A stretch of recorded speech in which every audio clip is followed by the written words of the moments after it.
Welcome to the Real Estate Espresso Podcast, your morning shot of what's new in the world of real estate investing. I'm your host, Victor Menashe. On today's show, we're talking about something we take for granted. Water is ubiquitous. There's so much abundant water that it only becomes conspicuous by its absence.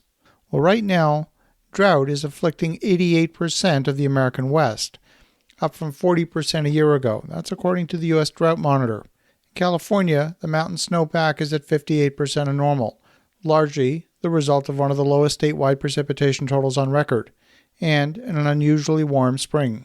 Most of the big reservoirs in California have sunk below half of their capacities. This is profoundly affecting agriculture and now real estate. We'll feel the impact later this year as yields from many major crops, including tomatoes, rice, lettuce, wine, almonds, and garlic, all rely on water in this region. Reservoirs across the Southwest have been falling. The biggest of those reservoirs, Lake Mead, is 41% full after years of declining flow from the Colorado River. Federal officials are warning it's on track to slip below the threshold of 1,075 feet over the next 2 years. That would trigger government-mandated water cuts to millions of users. Colorado River also is mandated to supply water to Mexico.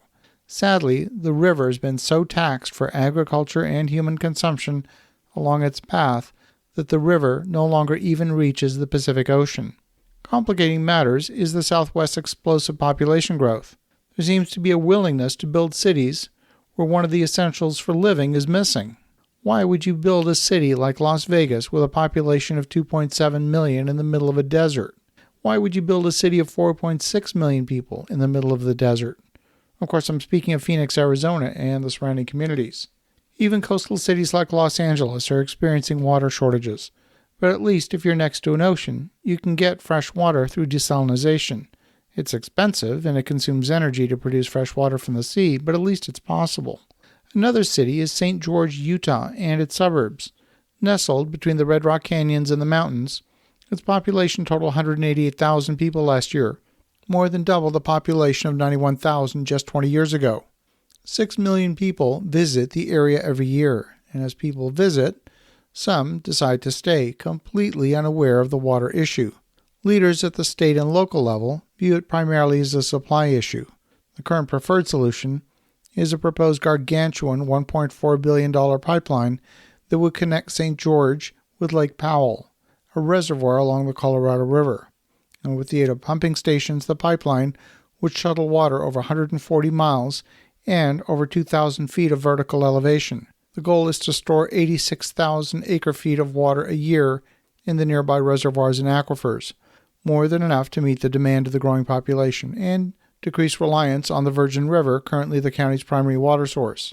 Water consumption in St. George is currently 250 gallons per person per day, about 4 times the average consumption per capita in Los Angeles. But strangely, no moves have been made to address consumption.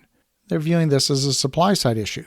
Now, the Colorado River supplies much of the irrigation to California, as the water supply to Phoenix, Arizona, and the surrounding area through the Central Arizona Project, which is a major diversion of the river through central Phoenix.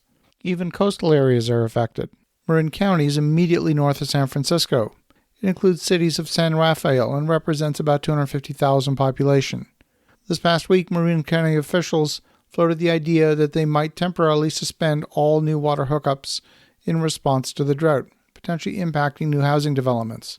There are currently 150 units of new construction in the county that could be affected by the proposed connection ban. Local officials fear that the statewide drought might not leave enough water to meet local demand. Though Marin County isn't one of the official 41 counties considered by the state to be in a drought emergency, it gets much of its water from the reservoirs in neighboring Sonoma County, and that's one of the most drought-impacted areas. Sonoma uses water to supply the hundreds of vineyards that make up some of the best California wines. While no decision has been made yet, the specifics will be presented at the next county board meeting on June the 1st.